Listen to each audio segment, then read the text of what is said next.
Vamos falar agora sobre a pandemia do novo coronavírus em São Paulo. O governador do estado, João Dória, divulgou o plano de reabertura das atividades a partir de segunda-feira, 1º de junho. As pessoas poderão voltar a frequentar escritórios, shoppings, comércios, com veículos e imobiliárias. Isso a depender de alguns critérios técnicos e científicos nos municípios. A região metropolitana, por exemplo, está no que a gestão Dória classificou como fase de contaminação. E, por isso, só serviços essenciais podem funcionar, ou seja, a situação fica como está. Na capital paulista, o prefeito Bruno Covas afirmou hoje que a cidade seguirá em quarentena e que não há prazo para a adoção do plano de reabertura gradual da economia. Sobre os detalhes, a gente conversa agora com a Carolina Guimarães, da Rede Nossa São Paulo. Oi, Carol, tudo bom? Oi, tudo bom? Exatamente. Ontem, durante essa coletiva do Dória, foi uma coletiva muito esperada, já que a gente tinha essa extensão até o dia 31 de maio dessa quarentena. E eu acho que houve muitas dúvidas por parte de vários ouvintes, porque a gente, no final das contas, a gente está falando de 645 municípios e mais de 45 milhões de pessoas. Então, diferentes pessoas estavam tentando se achar dentro daquele plano. O plano, que é chamado de Plano São Paulo, ele classifica os diversos municípios em faixas, e essas faixas têm cores correspondentes. Então, a gente vai desde a faixa 1, que é vermelha, até a faixa 5, que é azul.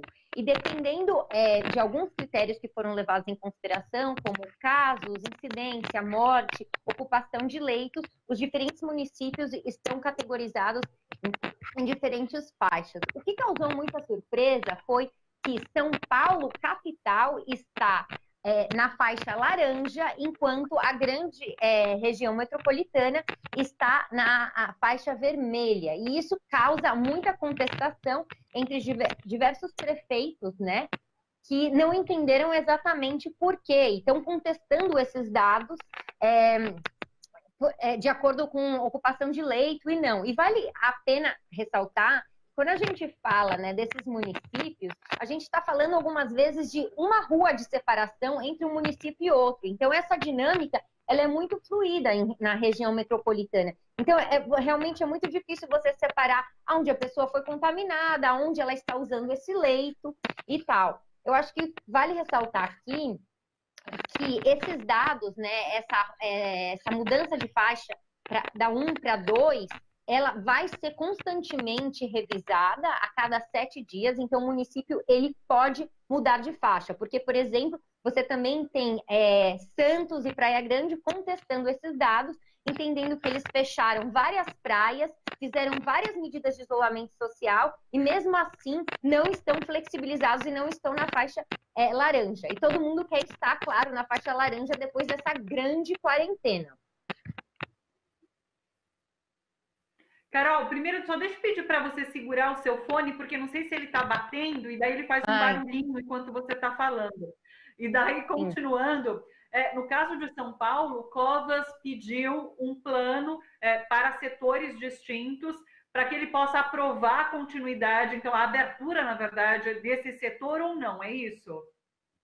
Basicamente, até dia 1º de junho, ele vai publicar um decreto onde está as especificidades dos diferentes setores. Então, há um fluxo realmente para reabrir, porque no final das contas, todo mundo estava perguntando, mas isso é o fim da quarentena? Sim e não. Porque há uma flexibilização a partir do dia 1º de junho, mas há um protocolo e um fluxo a seguir.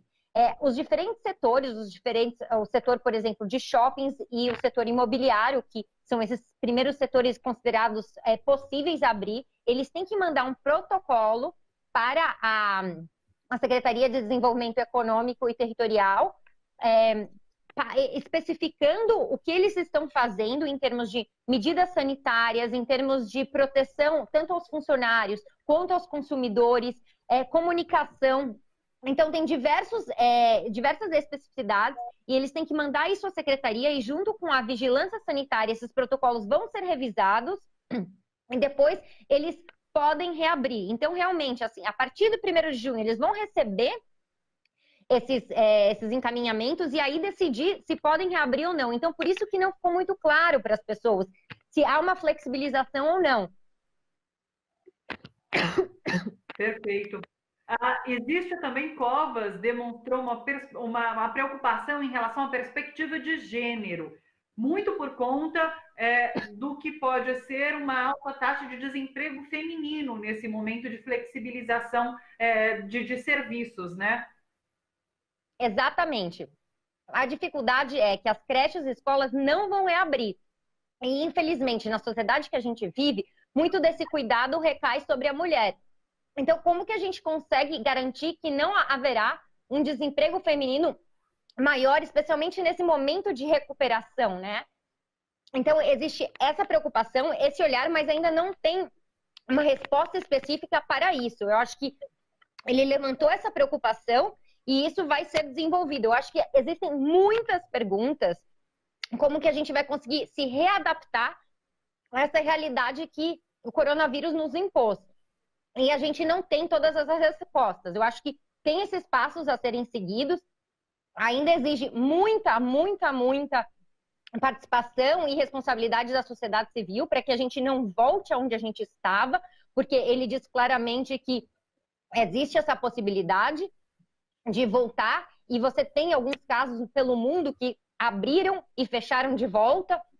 Por exemplo, em Beijing, eles abriram as academias e fecharam de volta. Os estados, 50 estados americanos, eles têm diferentes protocolos para abrir. Então, eu acho que assim, esse entendimento do contexto local, esse entendimento com base nos dados, ele vai nortear um pouco essas decisões. E aí, com base nisso, a gente vai entender. Então, assim, o tema das máscaras é muito fortalecido, o tema do distanciamento, ele ainda é muito necessário, e aos poucos as coisas vão voltando ao normal, né? Como que a gente diz assim, nesse sentido.